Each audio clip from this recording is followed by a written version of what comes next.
Hello everyone, welcome to this video, welcome to LLB वाला। तो guys, अगर आप एक लॉ स्टूडेंट हो या फिर कोई लीगल प्रोफेशनल हो या फिर अगर आप एक महिला हो तो ये वीडियो आपके लिए बहुत ही ज्यादा क्रूशियल होने वाली है, क्योंकि इस वीडियो में हम लोग एक बहुत ही इंपॉर्टेंट एक्ट के ऊपर बात करेंगे जिसका नाम है POSH act, prevention of women from sexual harassment at work place. जी हाँ, ये जो कानून है ये इस बारे में बात करता है कि अगर वुमेन के साथ उनके वर्क प्लेस जहां वो काम करती है अगर उनके साथ वहां पे कोई सेक्सुअल हैरेसमेंट करता है तो उनके पास क्या क्या रेमेडीज हैं, इसके बारे में बेसिकली बात करता है। इसलिए मैं आपसे ये अनुरोध भी करना चाहूंगा कि आपके जानने में जितनी भी महिलाएं हैं उनको ये वीडियो जरूर से जरूर शेयर करिए, ताकि उनको पता चल सके कि अगर खुदा ना खास्ता उनके साथ कभी ऐसा सेक्सुअल हैरेसमेंट वर्क प्लेस पे हो जाए तो उनके पास क्या क्या रेमेडीज हैं, क्या क्या उनके पास राइट्स हैं, उनको इसके बारे में जरूर से जरूर पता होना चाहिए। और इसी के बारे में डिटेल में, इस एक्ट के बारे में इस डिटेल में बात करेंगे। तो चलिए बिना टाइम वेस्ट किए मेन प्रोविजंस के बारे में जानते हैं, इस एक्ट के बारे में। लेकिन इससे पहले मैं आपको इस एक्ट का थोड़ा बैकग्राउंड देना चाहूंगा, इसका हिस्टोरिकल बैकग्राउंड देना चाहूंगा कि एक्चुअली ये एक्ट जो है ये बना कैसे। तो गाइस देखिए, एक भंवरी देवी नाम का एक केस है जो बहुत ही ज्यादा इंपॉर्टेंट है पॉश एक्ट के लिए। कहा जाता है कि इसी केस की वजह से ये एक्ट बनाया गया। अब देखिए, इस केस में होता क्या है कि भंवरी देवी नाम की एक महिला होती है, वो राजस्थान के एक गांव में, रूरल एरिया में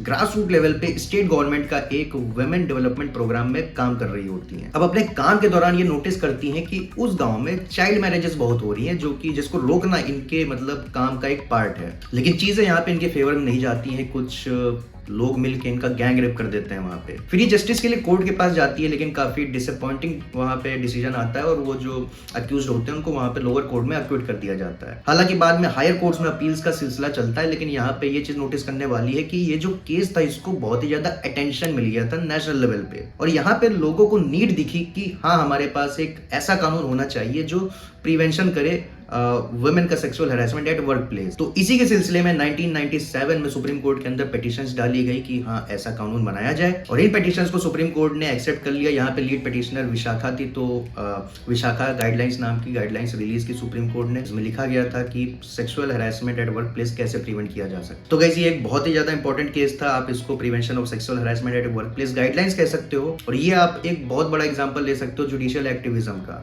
जुडिशियल एक्टिविज्म मतलब जब कोर्ट खुद से, लेजिस्लेचर, पार्लियामेंट का रोल खुद से निभाने लगती है। अगर उसको लगता है कि हाँ, इस पर्टिकुलर मैटर के ऊपर कोई लॉ नहीं है तो वो खुद से उसके ऊपर लॉ दे सकती है। हालांकि ये doctrine of separation of powers के अगेंस्ट में जाता है, हालांकि उसकी डिटेल में हम लोग नहीं जाएंगे इस वीडियो में। तो ये चीज थी गाइस, इस गाइडलाइन के आने के बाद 1997 ये गाइडलाइन आने के बाद काफी सारे साल लग गए पार्लियामेंट को इसके ऊपर लॉ बनाने में। गाइडलाइंस आई थी 1997 में, एक्ट आया 2013 में। ये जो 16 साल का गैप है, उतना ज्यादा समय लग गया पार्लियामेंट को इसके ऊपर लॉ बनाने की। तो ये भी एक काफी दुख की बात है। तो गाइस, ये था इसका हिस्टोरिकल बैकग्राउंड। इसके अलावा मैं आपको एक कन्वेंशन के बारे में बताना चाहूंगा, बहुत ही फेमस, बहुत ही सिग्निफिकेंट कन्वेंशन है इंटरनेशनल लॉ में, जिसका नाम है CEDAW, convention on elimination of all forms of discrimination against women. अब देखिए, एक बहुत ही बड़ी अम्ब्रेला कन्वेंशन है, इसके अंदर काफी सारे लॉज आते हैं। ये ब्रॉडली बात करता है कि वुमेन के अगेंस्ट डिस्क्रिमिनेशन या वायलेंस नहीं होना चाहिए, और उसी के अंदर ये सेक्सुअल हरासमेंट की भी बात करता है। तो ये कन्वेंशन आप ध्यान रखिएगा, 1979 में इसको अडॉप्ट किया गया था इंटरनेशनली। इंडिया में 1993 में इसको रेटिफाई किया गया था। तो ये चीज थी गाइस। अब आई होप आपको पॉश के बारे में एक अच्छा ब्रॉड आइडिया लग गया होगा, और कैसे ये मतलब ये बनाया गया, क्या इसका हिस्टोरिकल बैकग्राउंड था, ये भी हम लोगों ने जान लिया। अब चलिए एक्ट की तरफ चलते हैं और जानते हैं एक्ट में क्या क्या वो प्रोविजंस हैं जो वुमेन्स की राइट को प्रोटेक्ट करते हैं, सेक्सुअल हैरेसमेंट को प्रिवेंट करते हैं, और इन टोटल क्या क्या रेमेडीज है वुमेन के पास अगर उनके साथ सेक्सुअल हैरेसमेंट होता है एट द वर्क प्लेस। तो चलिए स्टार्ट करते हैं। तो चलिए पहले इस एक्ट के बारे में कुछ बातें जान लेते हैं। तो देखिए, इसका ऑफिशियल नाम है the sexual harassment of women at work place prevention, prohibition and redressal act 2013। इसमें इन टोटल आपको 30 सेक्शन देखने को मिलेंगे, जो कि फर्दर डिवाइडेड है 8 चैप्टर्स में। अब देखिए, आपको एक स्क्रीन के ऊपर सारे प्रोविजन दिखने लगे होंगे, और अब पहले स्टार्ट करते हैं प्रीएम्बल के साथ इस एक्ट के, कि इस एक्ट का पर्पस क्या है। So this is an act to provide protection against sexual harassment of women at work place and for the prevention and redressal of complaints of sexual harassment and for matters connected therewith और incidental देयरटू। अब guys, इसका जो next paragraph है वो आपसे बात करता है कि आपके कॉन्स्टिट्यूशन में कौन कौन से प्रोविजंस हैं जो वायलेट होते हैं अगर आप वुमेन के साथ सेक्सुअल हैरेसमेंट करते हो। तो कौन सा होगा? आर्टिकल 14 एंड 15 जो कि इक्वालिटी की बात करता है, क्योंकि वुमेन के साथ अगर वर्क प्लेस पे स्पेसिफिकली उसके साथ अगर सेक्सुअल हैरेसमेंट होता है तो ये कहीं ना कहीं जेंडर इनइक्वालिटी होगी, और कहीं ना कहीं उसके साथ ये डिस्क्रिमिनेशन होगा।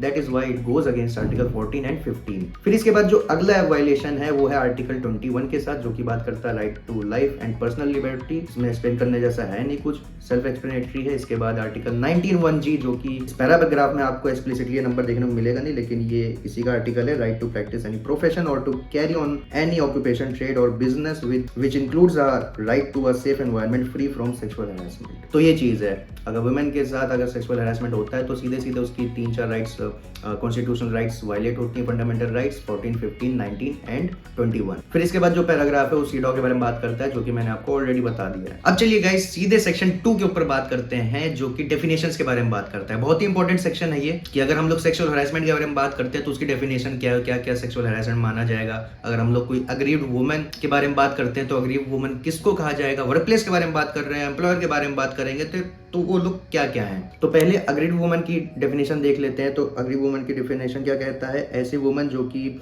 एम्प्लॉयड हो या फिर ना एम्प्लॉयड हो और जिसने एलिगेशन लगाया कि उसके साथ sexual harassment at the work place हुआ है, तो वो अग्रीव्ड वुमन की डेफिनेशन में आ जाएगी, भले वो एम्प्लॉयड हो या ना हो, एंड नो मैटर उसकी एज क्या है। और ये वर्क प्लेस के रिलेशन में, इसके अलावा अगर कोई ड्वेलिंग प्लेस है या कोई हाउस है तो वहां पे भी अगर कोई महिला किसी भी एज की वहां पे अगर काम कर रही है, एम्प्लॉयड है, तो वो भी अग्रीव्ड वुमन के डेफिनेशन में कवर्ड होगी। फिर इसके बाद जो इंपॉर्टेंट डेफिनेशन है वो है डोमेस्टिक वर्कर की। तो क्या कहता है, means a woman who is employed to do the household work in any household for remuneration whether in cash or kind, either directly or through an agency on a temporary, permanent, part-time और full time basis, but does not include any member of the family of the employer. मतलब domestic worker ऐसी महिला जिसको आपने घर के काम के लिए रखा है, भले वो पार्ट टाइम बेसिस पे हो या फिर फुल टाइम बेसिस पे हो या फिर परमानेंट बेसिस पे हो या फिर टेम्परेरी बेसिस पे हो, और इस काम के लिए आप उसको रेम्यूनरेशन देते हो, भले वो कैश में हो या फिर काइंड में हो, ईदर डायरेक्टली और इनडायरेक्टली और थ्रू एन एजेंसी, मतलब एजेंट के थ्रू, तो वो महिला डोमेस्टिक वर्कर कहलाएगी।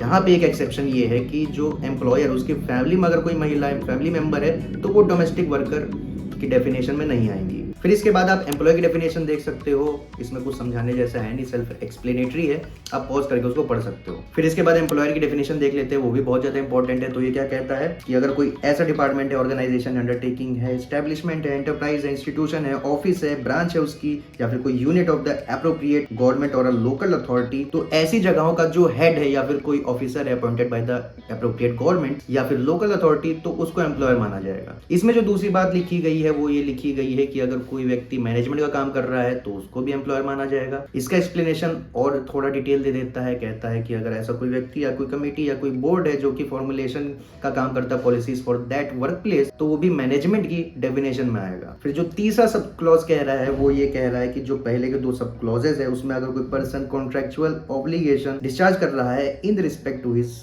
और हर एम्प्लॉइज, तो वो भी इसमें कवर्ड रहेगा। फिर इसके बाद जो नेक्स्ट 4th नंबर का सब क्लॉज है वो भी काफी ज्यादा सेल्फ एक्सप्लेनेटरी, आप उसको एक बार रीड कर लो। अब चलिए बहुत ही इंपॉर्टेंट, मोस्ट इंपॉर्टेंट डेफिनेशन इस डेफिनेशन क्लॉज में देखते हैं, जो कि n नंबर के क्लॉज में दिया गया है, और उसमें दिया गया है कि सेक्सुअल हैरेसमेंट की डेफिनेशन क्या है, आखिर सेक्सुअल हैरेसमेंट हम लोग किसको मानेंगे। तो देखिए, sexual harassment includes any one और more of the following unwelcome acts और बिहेवियर वेदर डायरेक्टली और बाय इम्प्लीकेशन। और वो क्या क्या होंगे, फिजिकल कॉन्टैक्ट्स और एडवांसेस और अ डिमांड और रिक्वेस्ट फॉर सेक्सुअल फेवर्स, या फिर मेकिंग सेक्सुअली कलर्ड रिमार्क्स मतलब टिप्पणी, या फिर शोइंग पोर्नोग्राफी जो पोर्न वीडियोस हैं वो भी इसमें कवर्ड है, और any other unwelcome physical, verbal और non verbal conduct of sexual nature. तो ये डेफिनेशन है सेक्सुअल हैरेसमेंट की। अब इसके बाद जो इंपॉर्टेंट डेफिनेशन है वर्क प्लेस की है, कुछ इसमें एक्सप्लेन करना जैसा है नहीं, आप इसको पॉज करके पढ़ सकते हो। अब चलिए बढ़ते हैं सेक्शन 3 की तरफ, जो कि बात करता है प्रिवेंशन ऑफ सेक्सुअल हैरेसमेंट के बारे में। इसका जो पहला सबसेक्शन है वो कहता है कि किसी भी वुमेन के साथ sexual harassment at work place नहीं होना चाहिए। दूसरा सबसेक्शन ये कहता है कि ये जो 5 फॉलोइंग सर्कमस्टेंसेस है, अगर उसमें से कोई घटना घटती है तो उसको भी सेक्सुअल हैरेसमेंट माना जाएगा। अब अभी जो मैंने डेफिनेशन में आपको सेक्सुअल हैरेसमेंट की डेफिनेशन बताई वो तो है ही है, उसके एडिशन में ये ऑपरेट करेगा। क्या है वो? तो पहली बात ये है कि अगर कोई एम्प्लॉयर इम्प्लिसिट या फिर एक्सप्लिसिट प्रॉमिस करता है of preferential treatment in her employment, तो वो सेक्सुअल हैरेसमेंट होगा, या फिर implied or explicit threat of detrimental treatment in her employment or implied or explicit threat about her present or future employment status, interference with her work or creating an intimidating or offensive or hostile work environment for her, or humiliating treatment likely to affect her health or safety। तो ये 5 circumstances है, ये अगर होंगे तो ये भी sexual harassment माना जाएगा। अब चलिए बढ़ते हैं सेक्शन 4 की तरफ, जो कि बहुत ही ज्यादा इंपॉर्टेंट सेक्शन है, जो कि बात करता है इंटरनल कंप्लेंट्स कमेटी के बारे में। मतलब जो कि वर्क प्लेस, उसके अंदर एम्प्लॉयर को एक इंटरनल कंप्लेंट्स कमेटी बनाना होगा। अगर कोई ऐसा मैटर निकल के आता है कि वुमेन के साथ सेक्सुअल हरासमेंट हुआ है, तो वहां पे वुमेन जाके बड़े ही आराम से कंप्लेन अपनी दे सकती है।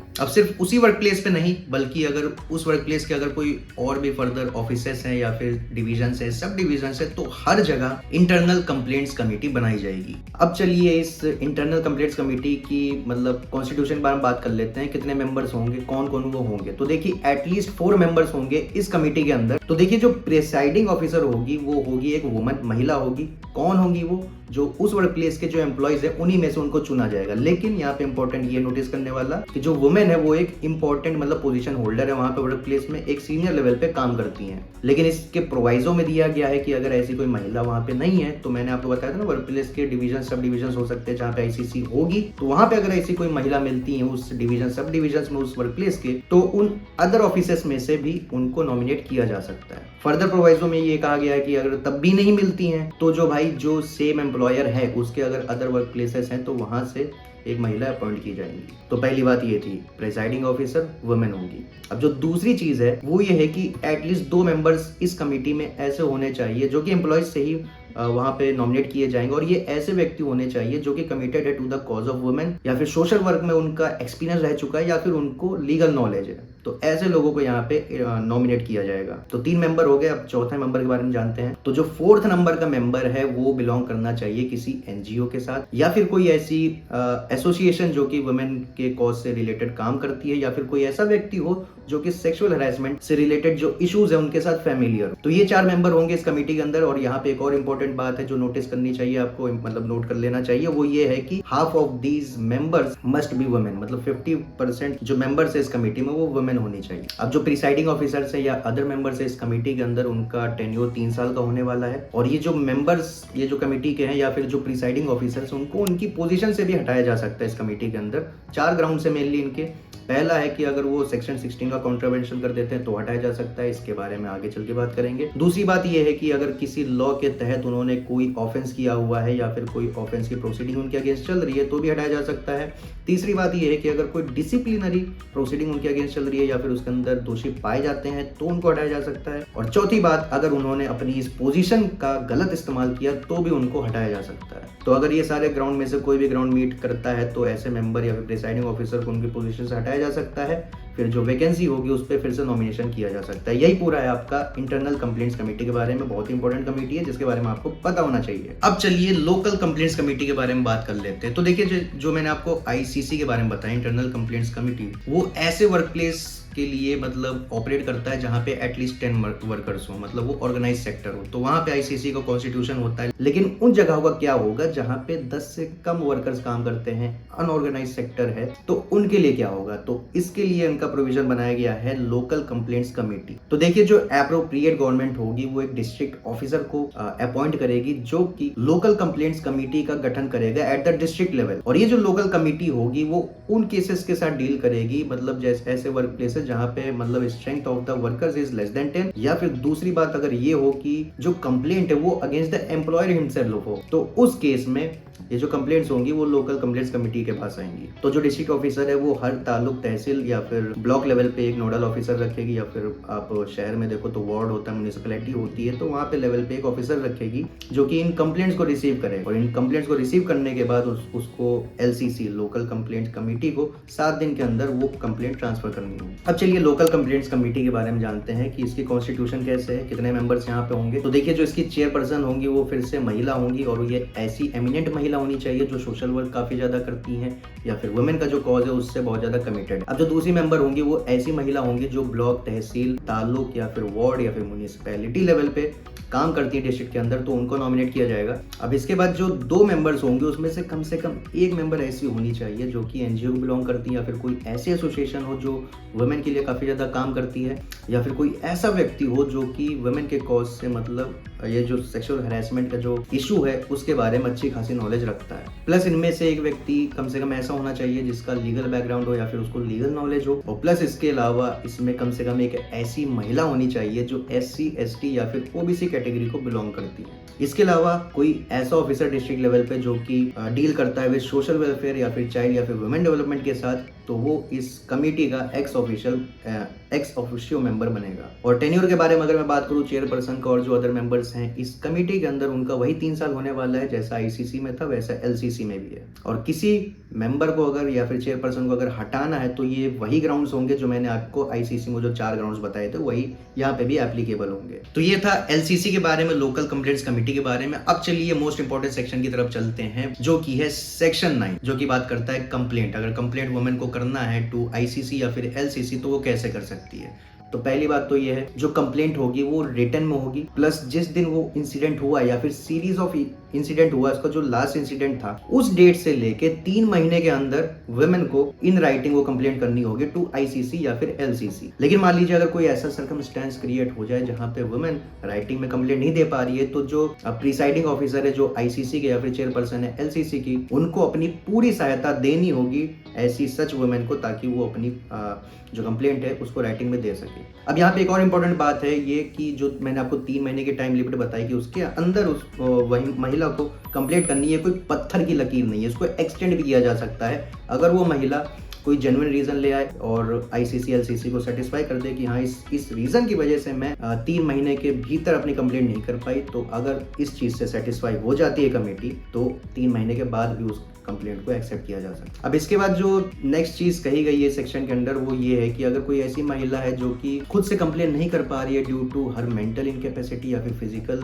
डिसेबिलिटी या फिर उसकी डेथ की वजह से या फिर कोई और रीजन है, तो उनकी जगह उनके जो लीगल एयर्स हैं या फिर कोई ऐसा व्यक्ति जो कि ऑथराइज्ड इस एक्ट के अंदर, तो वो उनके बिहाफ पे कंप्लेंट कर सकता है। अब इस सेक्शन को आपको rule 6 of the posh rules के साथ देखना होगा, तभी आपको पता चलेगा कि वो कौन कौन से व्यक्ति हैं जो महिला के बिहाफ पे कंप्लेंट कर सकते हैं। तो रूल 6 ये कहता है कि अगर कोई ऐसी महिला है जिसकी फिजिकल डिसेबिलिटी है जिसकी वजह से वो कंप्लेंट नहीं दे पा रही है, तो उनकी जगह कौन कौन दे सकते हैं। तो पहले तो उनके रिश्तेदार दे सकते हैं, रिलेटिव या फिर फ्रेंड या फिर को वर्कर या फिर नेशनल कमीशन फॉर वुमेन और स्टेट वुमेन्स कमीशन के जो ऑफिसर है वो कर सकते हैं, या फिर ऐसा कोई व्यक्ति जिसको उस इंसिडेंट के बारे में नॉलेज हो तो वो with written consent from the women वो मतलब कंप्लेंट कर सकते हैं। तो ये फिजिकल डिसेबिलिटी की बात हो गई। अब मेंटल इनकैपेसिटी के बारे में बात कर लेते हैं कि अगर वुमेन की मेंटल इनकैपेसिटी है तो उनके बिहाफ पे कौन कौन कंप्लेंट दे सकते हैं। तो पहले तो है उनके रिलेटिव या फिर फ्रेंड या फिर कोई स्पेशल एजुकेटर या फिर कोई क्वालिफाइड साइकियाट्रिस्ट, साइकोलॉजिस्ट या फिर उस महिला के जो गार्जियन है वो कर सकते हैं, या फिर कोई ऐसा व्यक्ति जिसको उस इंसिडेंट के बारे में नॉलेज हो तो वो उसके बिहाफ में कंप्लेंट कर सकते हैं। इसके अलावा अगर कोई और रीजन है कंप्लेन ना कर पाने का, तो कोई भी व्यक्ति जिसको उस इंसिडेंट का नॉलेज है वो कंप्लेन कर सकता है, गिवन दैट कि उसने रिटन कंसेंट लिया है उस वुमेन का। और वही अगर मान लीजिए महिला की डेथ हो गई है तो वो कंप्लेन तो कर नहीं सकती, तो कोई भी ऐसा व्यक्ति जिसको उस इंसिडेंट का नॉलेज है तो वो with written consent from her legal heir वो कंप्लेन कर सकते हैं। तो ये कंप्लेंट के बारे में। अब चलिए सेक्शन 10 के बारे में जान लेते हैं, कंसीलिएशन के बारे में। तो अगर महिला को मतलब लगता है कि इसमें समझौता कर लेना चाहिए, कंसीलिएशन कर लेना चाहिए, तो उसकी रिक्वेस्ट पे कंसीलिएशन कराया जा सकता है। लेकिन यहाँ पे एक बहुत ही इंपॉर्टेंट चीज नोट करने वाली है कि ये जो कंसीलिएशन होगा, ये जो समझौता होगा, उसका सोल बेसिस मनी सेटलमेंट नहीं होना चाहिए। मतलब ये ना हो कि महिला पैसे मांगने लगे, हाँ तुम 10,000 रुपए दे दो, बात खत्म, तो ऐसा नहीं होने वाला है। इसके बाद जो फर्दर सबसेक्शन है इस कंसीलिएशन में, आप उसको पॉज करके पढ़ सकते हो, काफी सिंपल से है। अब इसके बाद गाइस जो सेक्शन 11 है वो बात करता है इंक्वायरी इनटू कंप्लेंट। बहुत ही सिंपल सा मतलब ये सेक्शन है, इंक्वायरी के बारे में बात करता है, आप उसको पॉज करके पढ़ सकते हो। लंबी चौड़ी यहाँ पे मतलब लैंग्वेज लिख दी है, लेकिन सिंपल सा है समझने के लिए, सेल्फ एक्सप्लेनेटरी है। अब इसके बाद जो सेक्शन 12 है वो बात करता है action during pendency of inquiry. तो इंक्वायरी के दौरान अगर महिला को लगता है वो कंफर्टेबल नहीं है, उस वर्क प्लेस पर नहीं काम कर पा रही हैं, तो वो इंटरनल कमेटी या फिर लोकल कमेटी से रिक्वेस्ट कर सकती हैं, जिसके बाद ये दोनों कमेटीज एम्प्लॉयर को रिकमेंडेशन दे सकते हैं। रिकमेंडेशंस क्या दे सकते हैं कि वो ट्रांसफर कर दे या तो वुमेन का या फिर जो रिस्पोंडेंट है किसी अदर वर्क प्लेस पे, या फिर महिला जो है उसको छुट्टी दे दे, मैक्सिमम 3 महीने की छुट्टी दे सकते हैं। इसके अलावा या फिर कोई और मतलब कोई रिलीफ हो जो वुमेन चाहती हैं तो वो भी वहाँ पे ग्रांट किया जा सकते हैं। अब यहाँ पे गौर करने वाली बात यह है कि जो मैंने लीव के बारे में आपको बताया, ये जो ऑफिशियल लीव महिला को दिया जाता है उसमें नहीं काउंट किया जाएगा, इसके अलावा उसको इन एडिशन देखा जाएगा। अब इसके बाद जो सेक्शन 13 वो इंक्वायरी रिपोर्ट के बारे में बात करता है कि मान लीजिए इंक्वायरी हो जाता है तो 10 दिन के अंदर जो लोकल कमेटी है या फिर इंटरनल कमेटी है उसको 10 दिन के अंदर रिपोर्ट बना के एम्प्लॉयर को देने पड़ेंगे। और अगर इंटरनल कमेटी या फिर लोकल कमेटी को लगता है कि ये जो एलिगेशंस एम्प्लॉयर के अगेंस्ट लगाए गए थे या फिर रिस्पोंडेंट के अगेंस्ट लगाए गए थे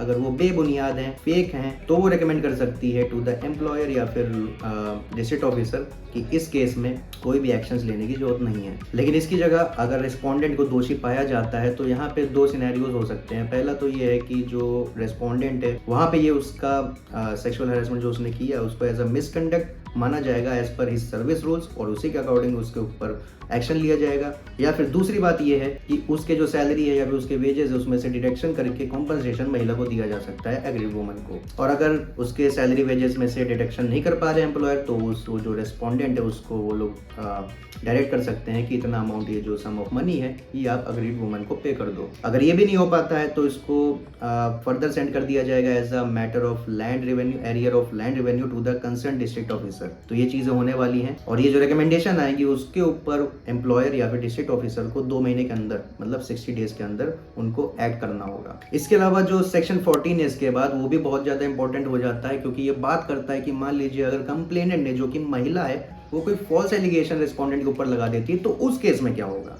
तो देखिए पहली बात तो ये है, ये जो लंबी लंबी लाइंस लिखी गई है सेक्शन में इसका मोटा मोटा मतलब ये निकल के आ रहा है कि अगर महिला ने मैलिशियसली विद इंटेंट गलत इंटेंशन से रिस्पोंडेंट को फंसाने की कोशिश की है, फॉल्स डॉक्यूमेंट्स या फिर फॉल्स एविडेंस देने की कोशिश की है, अगर मतलब सब कुछ मैलिशियस वे में किया गया है तो इस केस में अगर ये चीज पता चलती है तो जो कंप्लेनेंट है महिला है उनके ऊपर एक्शन लिया जाएगा। लेकिन यहाँ पे एक एक्सेप्शन है कि mere inability to substantiate a complaint या फिर वो अपने एलिगेशंस को प्रूव करने के लिए कोई प्रूफ नहीं दे पा रही है तो ये सिर्फ मेयर ग्राउंड नहीं बन जाएगा उनको पनिश करने के लिए। मतलब अगर महिला ने एलिगेशन लगाया तो अगर वो उसको सब्सटैंशियली प्रूव नहीं कर पाती है तो उसके ऊपर मतलब उसके बेसिस पे उनके ऊपर एक्शन नहीं होगा। लेकिन अगर यहीं पे ये कोई फॉर्ज्ड डॉक्यूमेंट पेश कर दे, कोई फॉल्स टेस्टिमनी दे दे या फिर कुछ भी मतलब फर्जीवाड़ा कर दे उस चीज को एलिगेशन को प्रूव करने के लिए गलत तरीके से, तो उस केस में उनके ऊपर एक्शन लिया जा सकता है। और दूसरी बात इसमें ये कही गई है कि मान लीजिए महिला जो है कंप्लेनेंट है, अगर कोई विटनेस को लेके आती है, विटनेस भी झूठ बोलता है, फॉर्जरी करता है,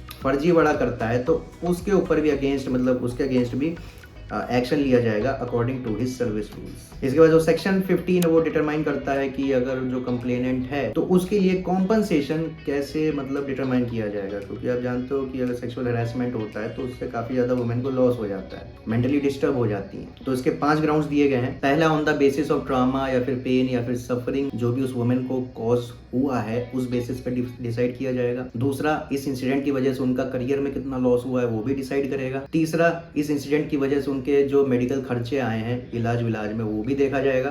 और चौथा, वो जो रेस्पोंडेंट था जो कि दोषी पाया गया है उसका फाइनेंशियल स्टेटस क्या था तो उस हिसाब से भी कॉम्पनसेशन डिसाइड किया जाएगा।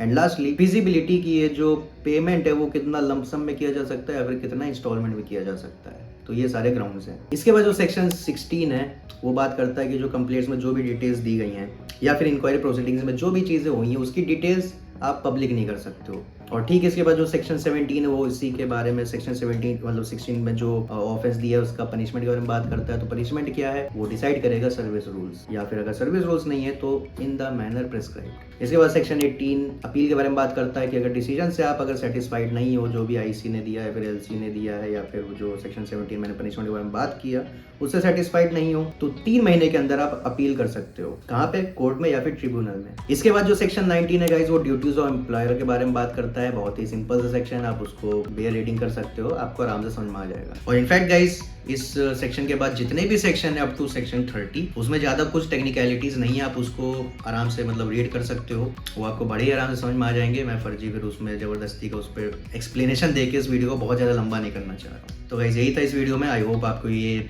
पॉश एक्ट समझ में आया होगा, काफ़ी ज़्यादा इंपॉर्टेंट एक्ट है। एंड मेरी फिर से आपसे यही रिक्वेस्ट है कि अगर आपके जानने में कोई महिला है जो कि काम वाम करती हैं कहीं पे तो आप उनके साथ जरूर शेयर करिए, उनको उनके राइट्स के बारे में पता होना चाहिए, इस एक्ट के बारे में पता होना चाहिए कि अगर उनके साथ फ्यूचर में खुदा ना खास्ता अगर कुछ गलत हो जाए तो उनको मालूम हो कि वो क्या कर सकती है। बाकी अगर ये वीडियो आपको पसंद आई हो तो वीडियो को लाइक कर दीजिएगा, कोई सुझाव हो या फिर अगर आपको कुछ कहना हो तो आप कमेंट सेक्शन में बता सकते हो। बाकी ऐसी और भी वीडियोस के लिए सब्सक्राइब कर लीजिए LLB वाला को। स्टे सेफ, जय हिंद।